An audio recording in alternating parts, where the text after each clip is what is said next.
Namo tassa bhagavato arahato samma sambuddhassa.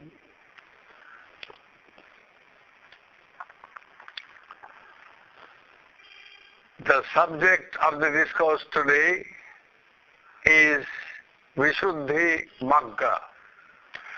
Vishdhi means purification, and Magga in Pali and Marga in Sanskrit means the path. So the topic on which we will discuss today is the path of purification. Now Buddha himself was asked about his own teachings.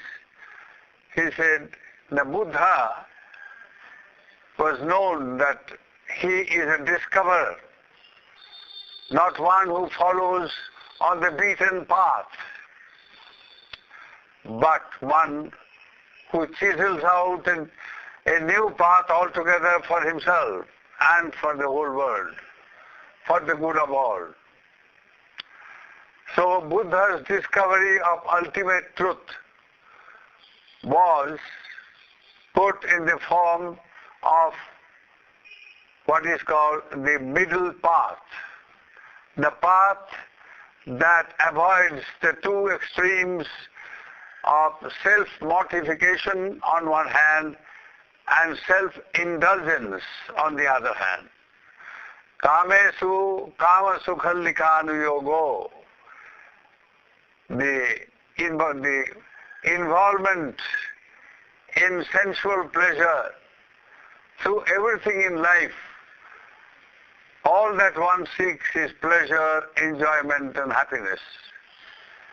So a life given over to pleasure and enjoyment, that is one extreme, and the other, the extreme of torturing oneself in the name of religion.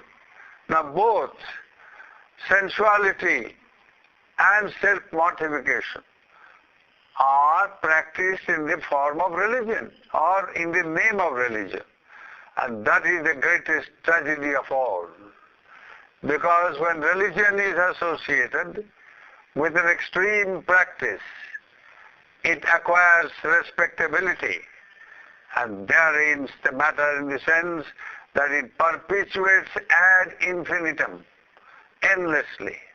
And that is the greatest tragedy today of what is now called religion.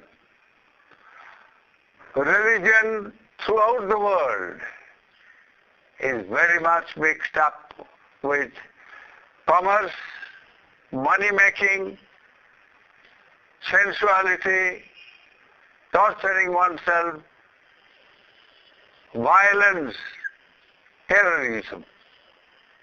All these are in the name of religion. Nothing can be more tragic, nothing can be more unhappy. A situation, most unhappy situation indeed, but that is the reality in the name of religion.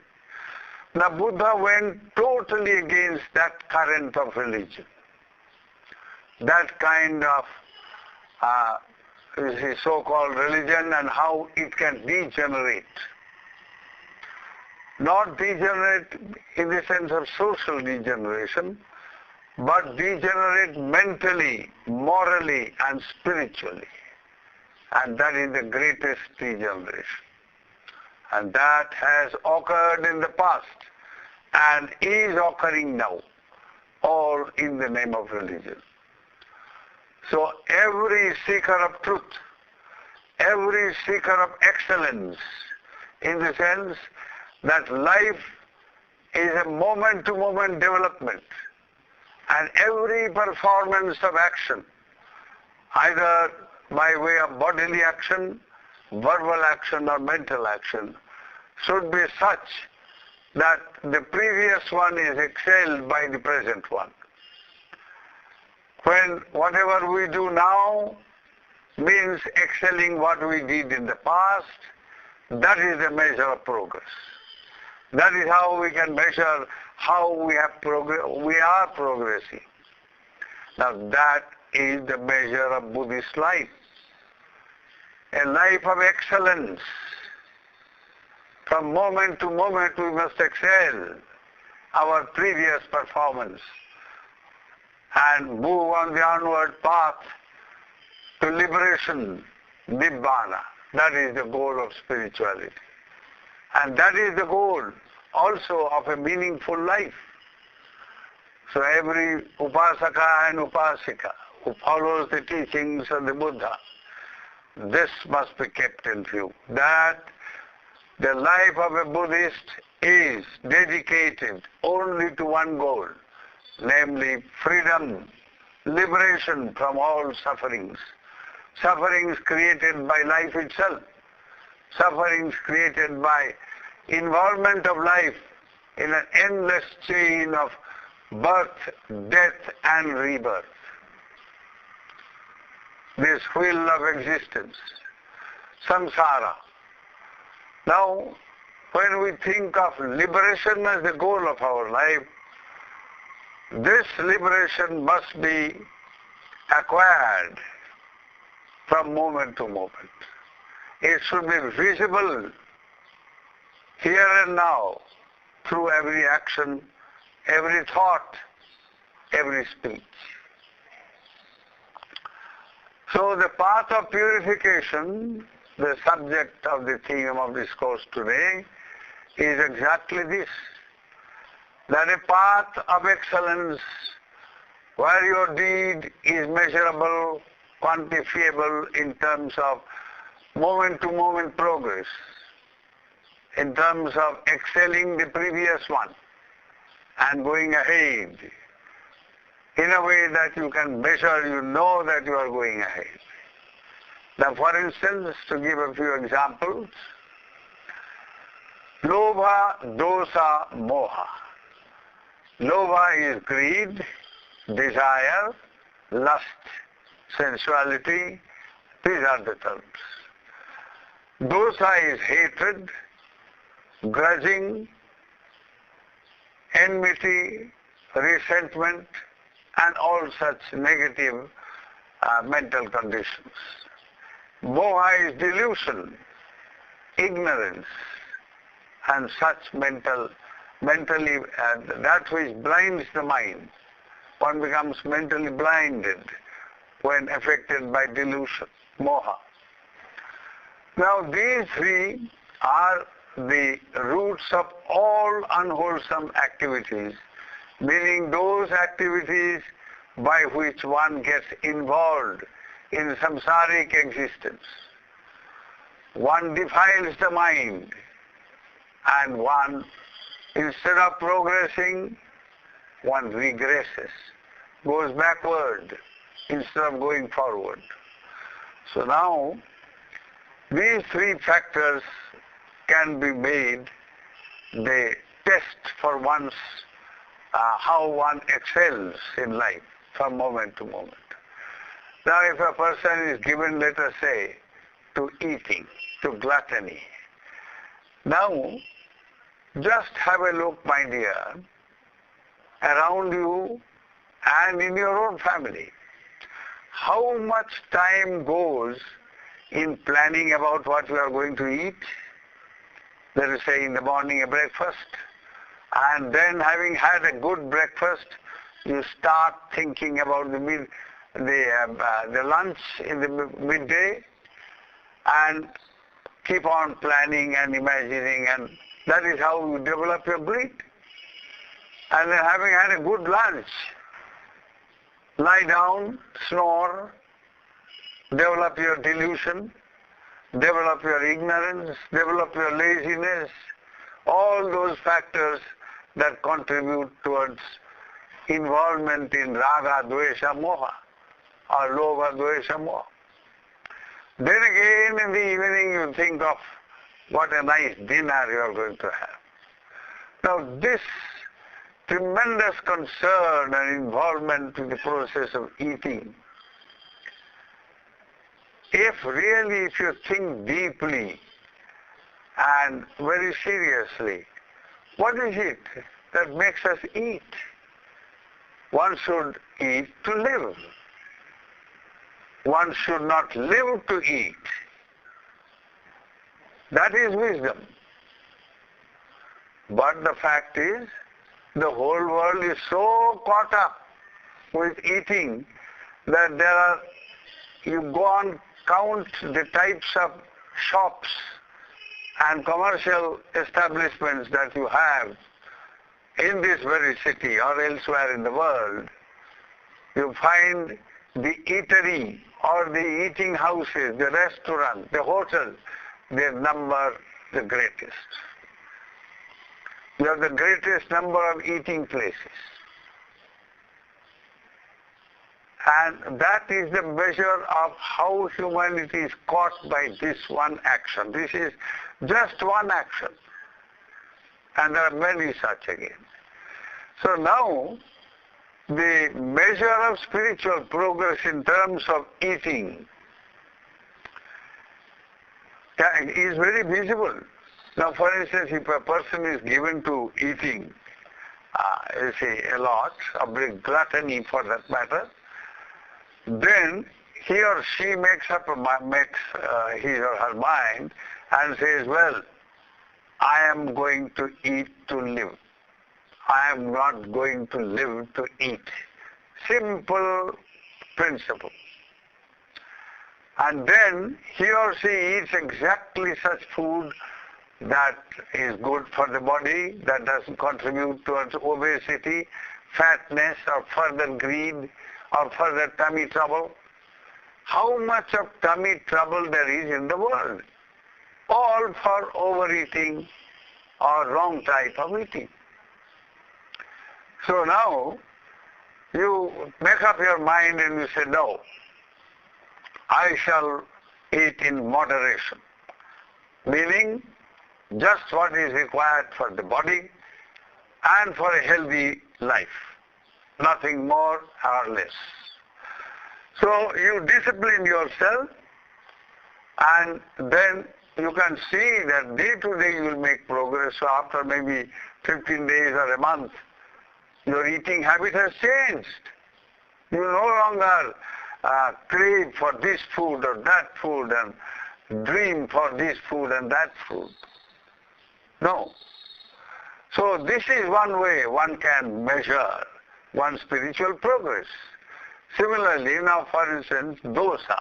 I gave an example of lobha. Now I will give an example of dosa.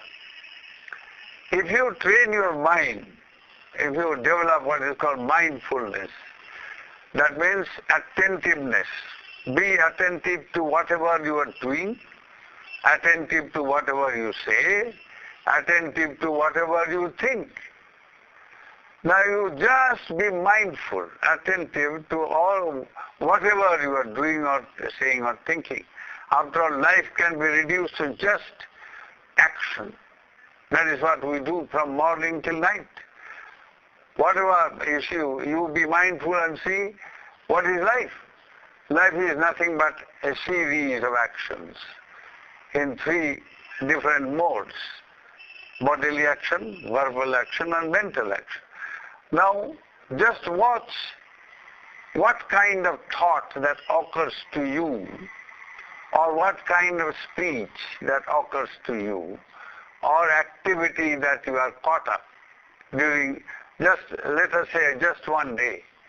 You will be surprised if your mind tends to be towards dosa, anger or hate or finding fault or grudge, and or jealousy, envy. Now such factors, or even remorse, getting angry with oneself.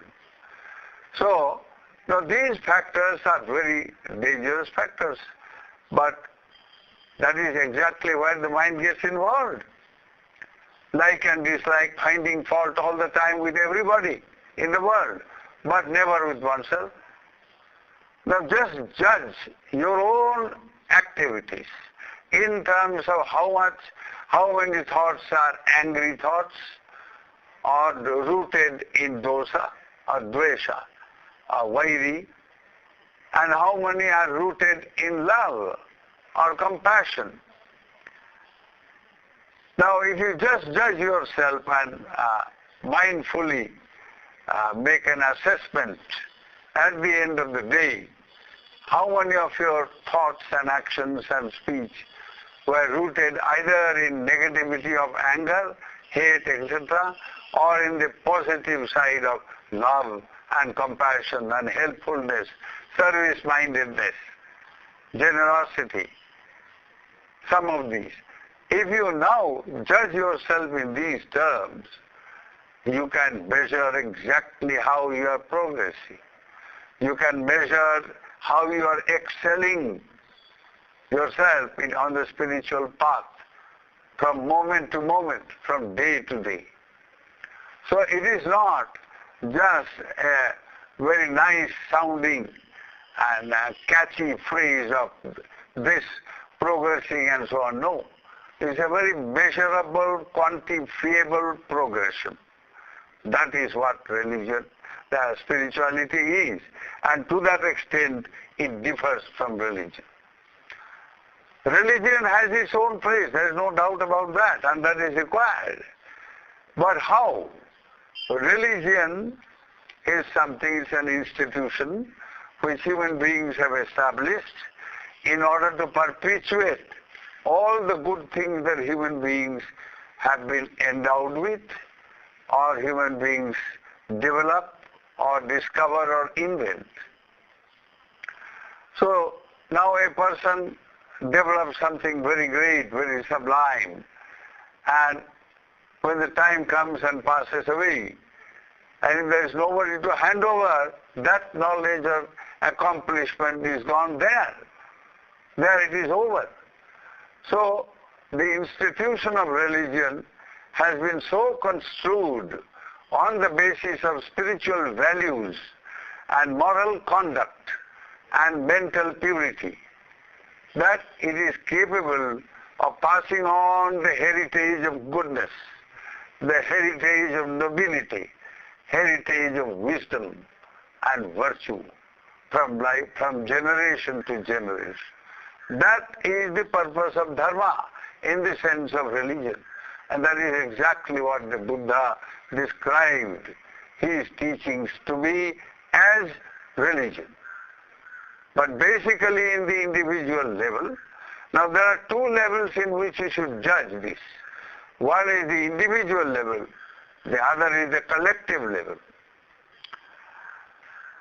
The individual and the societal. So in the individual level, Buddha described his religion as the path of purification or the path of moderation, the path of middle path that avoids all forms of extremes. And this is done in 3 steps: Sila, Samadhi, Panya. The path of virtue, the path of mental purification, the path of cultivation of wisdom, and therewith liberation.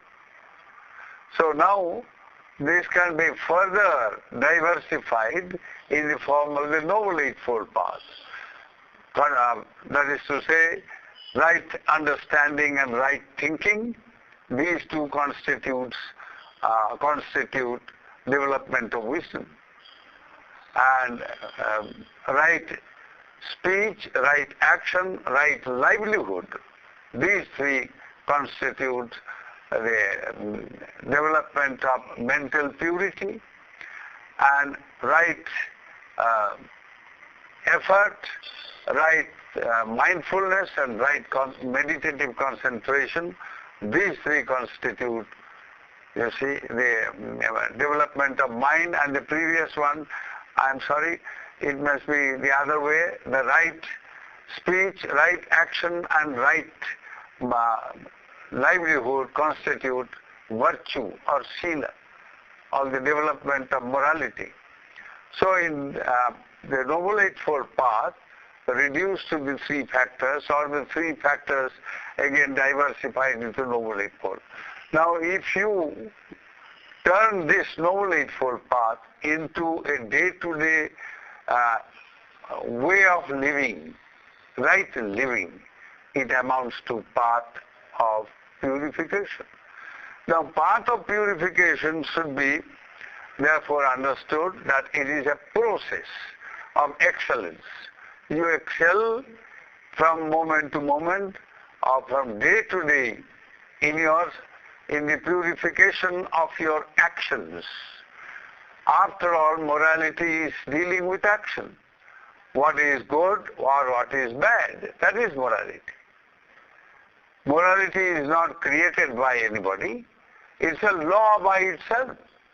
That which is wholesome, that which is good, that which is noble, that which creates a good destiny, that which brings good fortune here and now. That is the measure of morality, what is good. And the opposite of goodness is what is bad or what is morally negative or unwholesome, immoral. So, morality should be understood in terms of good and bad, but that is not that somebody has said that it is good or bad, or some book or some guru or some religion, whatever it is. Morality is law by itself. It is a law, connected with the action, one's day-to-day conduct. So if our day-to-day conduct is such that it's a process of purification of action, which actions are measurable, they are quantifiable. If I gave the example of eating, for instance, it's an action. Now it involves all the three modes of action. It involves eating, bodily, it's a bodily action. It also, if we are talking at the time of eating, it involves speech. And if we are thinking while eating or while talking and so on, the thought also is involved. So all the three modes are involved in this. How this action can be turned into a spiritual action, morally wholesome action, depends upon how you view your moral conduct. Or if you are taking, eating as a pleasurable thing, well, life is meant to enjoy, you see.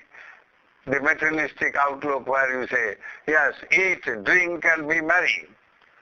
And don't bother, once you die, the body is taken to the crematorium and then you become dust. Finish. That kind of ideology is indeed at the back of all suffering because it is rooted in desire and sensuality. Per contra, now when you say life is an adventure into truth, into reality, life is such that from moment to moment one progresses towards liberation. The goal of life is liberation.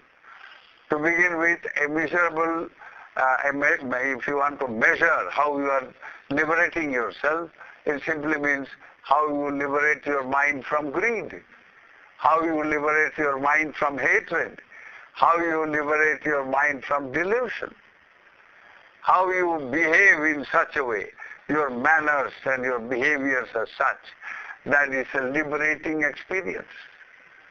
Now that is how liberation is quantifiable, measurable, because it reflects a process of purity or purification. Liberation is nothing but something, it is the result of purification. To the extent you are purifying yourself more and more, at 4 levels. Purification at the level of morality, Sila Vishuddhi. Purification at the level of mind, psychological or mental purification. And purification at the level of understanding, that is wisdom or insight. And purification in terms of liberation brought about by wisdom. So, you can very clearly distinguish this process of purification. It is not just a doctrine or a theory or any kind of mentally construed sort of concept. No. It's a process which is visible, verifiable. You can measure it, and thus you can actually measure how you are liberating yourself by your own actions, by your own conduct, by your own, the way you develop your mind and purify your mind. So here, there is nothing controversial about it. While religion can bring 100 controversy about God or goddesses, or no God or no God, atheism, theism, thisism, thatism, in spirituality, none of this. There is no controversy about these things at all. Religion can create 100 wars, and it's happening now. All of you know that. Spirituality, no war. It liberates, it frees, because the mind becomes more and more filled with love and compassion. Not with hate, not with greed and sensuality or delusion. So once we distinguish these two things, religion on one hand and spirituality on the other, then you will understand what Buddhism is. Buddhism basically is path of purification, the middle path approach, and that is a spiritual way. And this refers, of course, purification at the individual level. So the individual may bring about purification, may follow the middle path, and thereby bring about liberation. But what about the society? We live not an isolated existence. Human life is gregarious life, which means we live in a community. We don't live singly, isolated way, no. Even the monk or the great yogi who goes to the Himalayan caves or in a forest, isolated, and lives in a tiny little hut, a retreat, he is not isolated. His mind is very much caught up in the world. Yes, his whole life is dedicated to liberating the mind. If he is a good yogi, of course. Then his retreat should only mean freeing the mind so that he may also help others to be freed. We can't isolate ourselves from others. From the time we are born, we are interacting with somebody or other, the mother, the father, the other siblings in the family. So, individual life and collective life are interdependent. They are inseparable. And that way religion comes in Buddhism, in the form of an institution that perpetuates the teachings of liberation discovered by the Buddha, and not following somebody's beaten path. Some people try to make out that Buddhism is already there. Nonsense. It was never there. It's only after the Buddha that this great discovery was made known. Yes, the Four Noble Truths are there all the time. Buddha did not make the Four Noble Truths. He discovered them and bequeathed them to us so that we too might one day discover and get out of the bondage of the world. This fight about religion, you pick up a good thing from some let us say great teacher, and then say, oh yes, I have done it. It is my teaching. And it's very popular because it is blared out in all the radios and TVs and newspapers. It's nothing but cheating oneself. And the world is constantly being cheated by clever men. And these clever men are the most pathetic individuals because they are cheating themselves by their cleverness. So what we need is not cleverness, my dear. What we need is not intelligence, but we need wisdom. Wisdom makes all the difference. Wisdom does not go after egotistic or self-centered interest. Wisdom goes after freedom, after liberation, after compassion, to bring about freedom in everybody, not just be confined to in ourselves. So now coming back to the point of the purification. Sila, I have discussed in the last discourse partly. Today I will again recapitulate what exactly Sila Vishuddhi. Because only when you bring about Sila Vishuddhi, that is purification of moral life, only then that you can think of Chitta Vishuddhi, or purification of the mind itself. You know, a human being, or for that matter any being, can be reduced to just two dimensions of existence. One is the dimension of the world of mind, and the other is the dimension of the world of matter. Nama, Rupa. That's all. The idea of being, that there is a soul or a self, and all such concepts are man-made, man-conceptualized ideas. They are nothing but ideas. There is nothing, you see, what is soul after all self apart from mind? It is mind that creates these ideas. We should not, you see, confound ourselves. These religious, or rather philosophical or theological, you see, doctrinaire approach or dogmas mislead the people from spiritual path. Instead of being carried away by these words, go deeply into them and see what exactly they mean. They are not separate from mind. They cannot be separated from mind. So there, ultimately a human being can be reduced to just two things: the mind and the matter. And the so-called soul, etc., or the spirit, etc., they're part of that mind, nothing but that. So, we are not only ultimately, you see, mind and matter, but there is also the subjective world consisting of mind and matter, and the objective world, the external life, external world. And both these cannot be separated again. So we are actually, we constitute, you see, not an island, but a great country, like, let us say, a continent, which consists of 100 countries or so.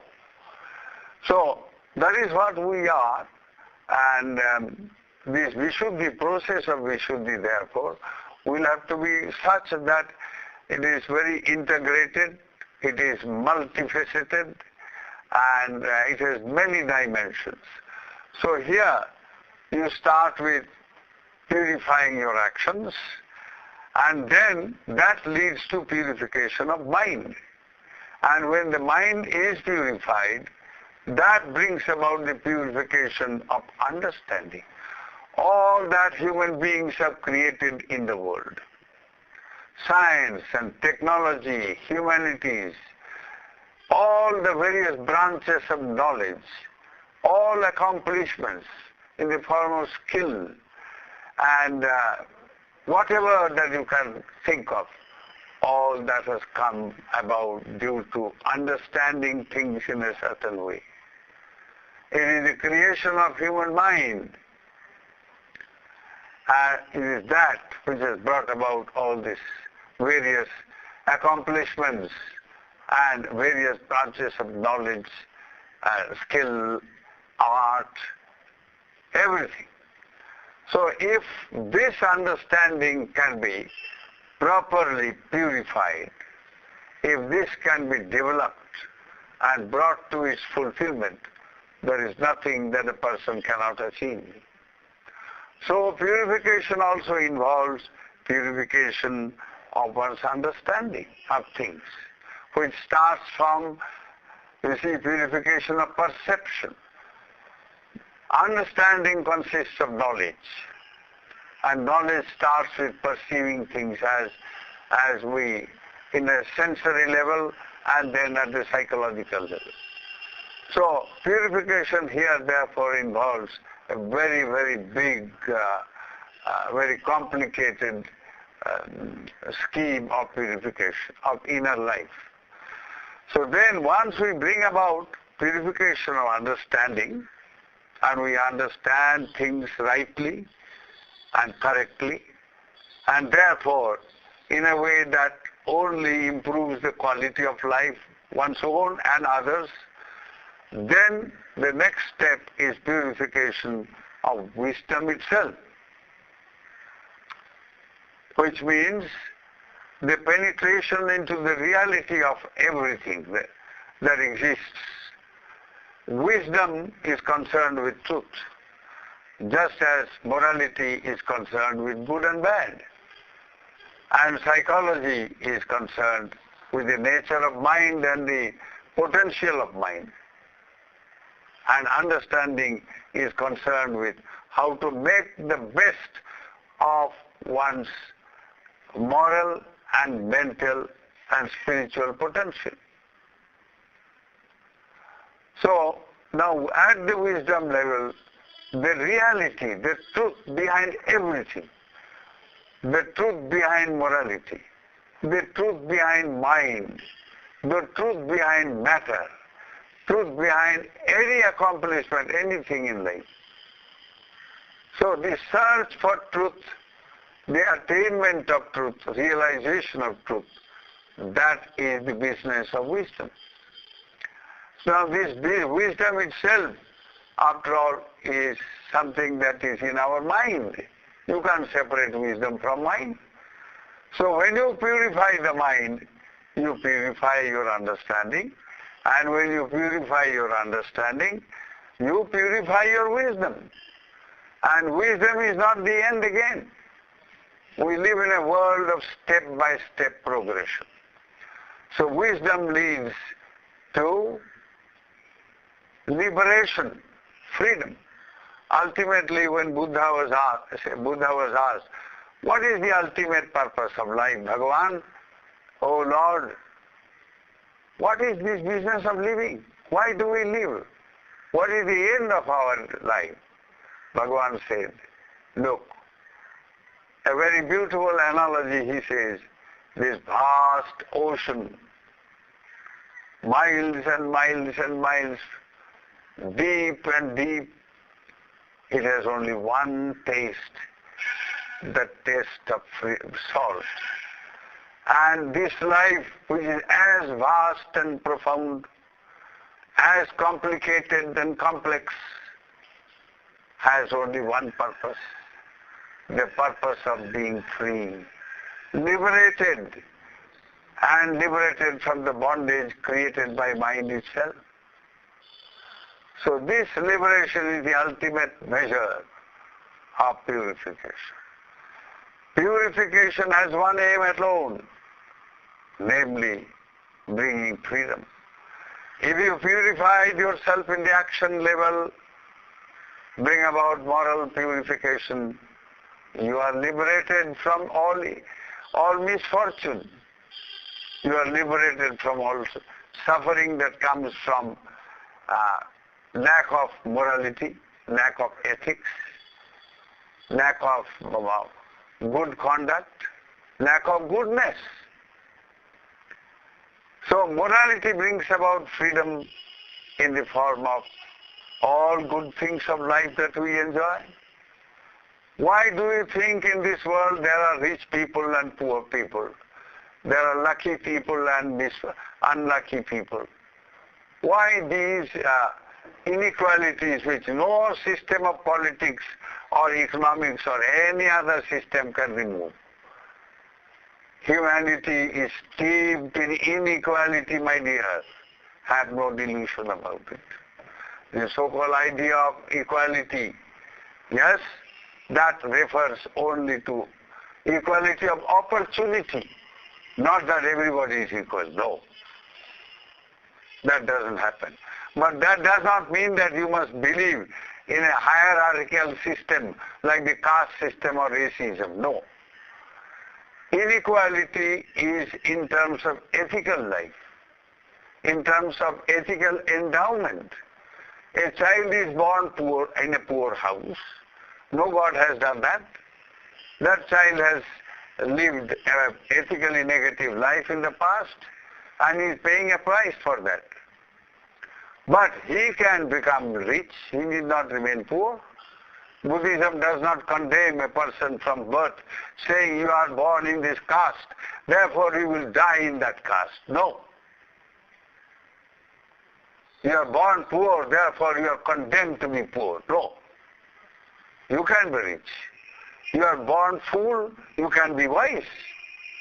That is the difference between Buddhism or any other religious ideal. Birth does not determine one's greatness or smallness, inferiority or superiority. It is the amount of exertion, amount of wisdom, amount of goodness, amount of purity that we bring about in life. That determines. Now, today we will leave it at that. We will keep up this process, this theme of purification. I wish all of you happiness, my dear.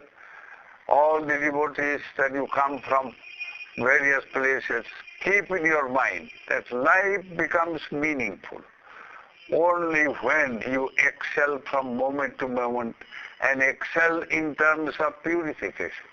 How you purify your action, your speech, your thought, that determines how you purify your mind. And how you purify your mind itself determines how you purify your understanding. And how you purify your understanding determines how you realize the truth, penetrate into the ultimate reality, and be liberated thereby. May you all be happy. May the grace of Lord Buddha, the embodiment of all virtue, compassion and wisdom, surround your life with wisdom, goodness and virtue. May you all be happy and well.